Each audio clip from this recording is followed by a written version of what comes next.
Hello, my name is Juan Carlos, and this is just a quick YouTube video, just kind of presenting what I've learned in my class.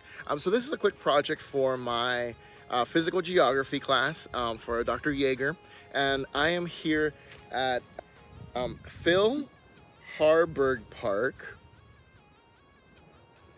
So hopefully if you do see this, maybe you learn something new and maybe you can implement it in your class for when you do your video project.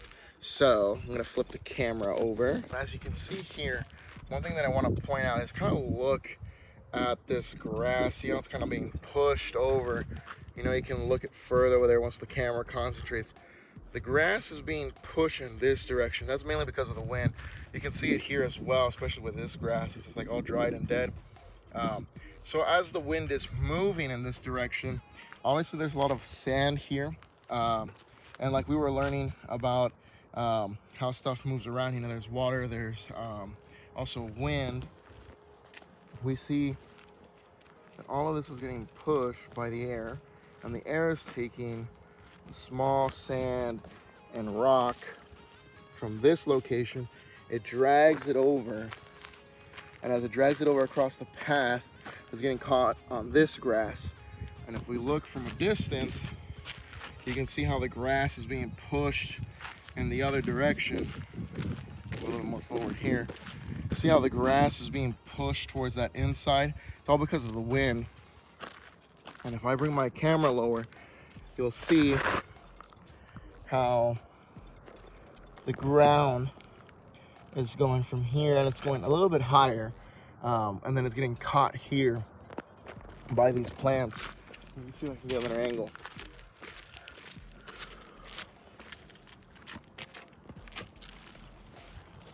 Bring it down low so you can see all these rocks are getting pushed by the air, and as they're coming here, they're starting to build like a little hill, like a little mountain, and it creates this kind of like sand dunes, except that it's not big enough like sand dunes. So I'm talking about weathering, specifically physical weathering, and as we look at this rock, all these rocks are being made into smaller pieces, which is weathering. So, we can see the multiple different layers here as we're looking at this. We got a layer of dirt here at the very top.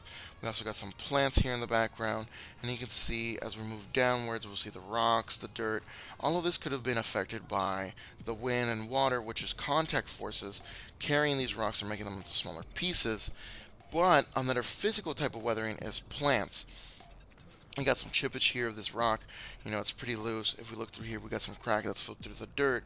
But all of this, although it could have been affected by water, it also is affected by this root. Roots can grow underneath into the cracks from on the bottom, and they could have come from this tree. All of these plants, their roots extend and could have exerted pressure to break these rocks into smaller pieces. As we look over here, we can see that this rock could have been affected by water, which is chemical weathering. The stream could have gone through here and it'd be eroding and chipping these pieces off. But the way this rock gets affected is that carbon dioxide enters water and it becomes an acid, and that acid erodes this away, and it's causing these rocks to become smaller and smaller throughout time as that water keeps on rushing through when it rains. Something that I found interesting as I'm walking through this park, and that I noticed, when you look at the sky, we see clouds. Something that I learned this semester was that in the atmosphere, one important gas is water vapor. And we learn about water vapor through the water cycle. Water's in the ground, it gets heated up by the sun, it turns into a gas, which is water vapor. It rises into the air, and then it condenses, turns into a cloud, and that water returns to us. Well, the atmosphere has a set amount of water that it can hold. Once it's already filled up, like a glass of water, once it's filled up, we call it that it's saturated. It's holding all the water that it can. Um, After it's filled, it has the rest of the water vapor that is in the air in the atmosphere has to condense and form clouds. What is also interesting about this is that when the temperature changes in the atmosphere, the amount of water that it can hold changes, which is called relative humidity. the relative humidity increased in this area, so we are seeing a lot more clouds. The reason why this happened is that, let's say the atmosphere can hold up to 10 cups of water vapor.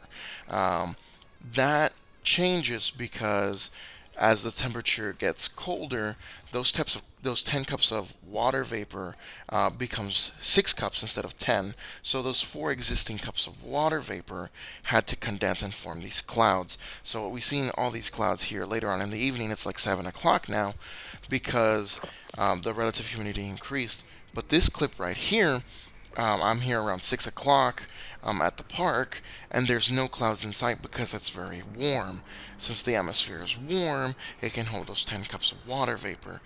So the only existing clouds are that excess water vapor that cannot enter the 10 cups that's in the jar. So we have very few clouds, but as it's cooling down later on, that extra spillage that we have of water vapor needs to condense and form the clouds. So that's something that was very interesting. I hope I explained it well.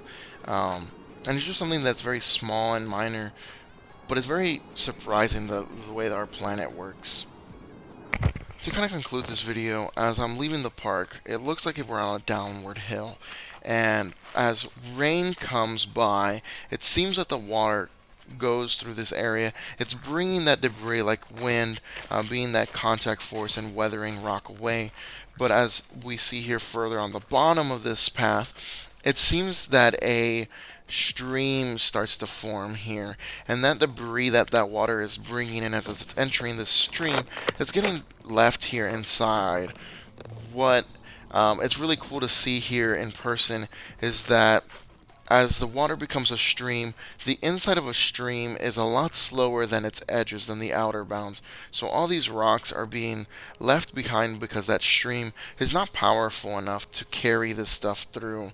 But the debris keeps on coming, not because of the rain, but because as the outer edges of the stream is chipping away these path, more debris is falling into the inside, and you can kind of see its curvature, the fast edges that is giving this form, and eventually throughout time, it's going to be a lot wider and a lot more dramatic, and it'll just change overall this path. But it's just really cool to see, even though there's no water running through here right now, just seeing the remains, and I think I'm able to identify it. It's just a really cool thing, and I hope I explained it good, and I hope you enjoyed this journey with me, and you have a good one. Thank you so much.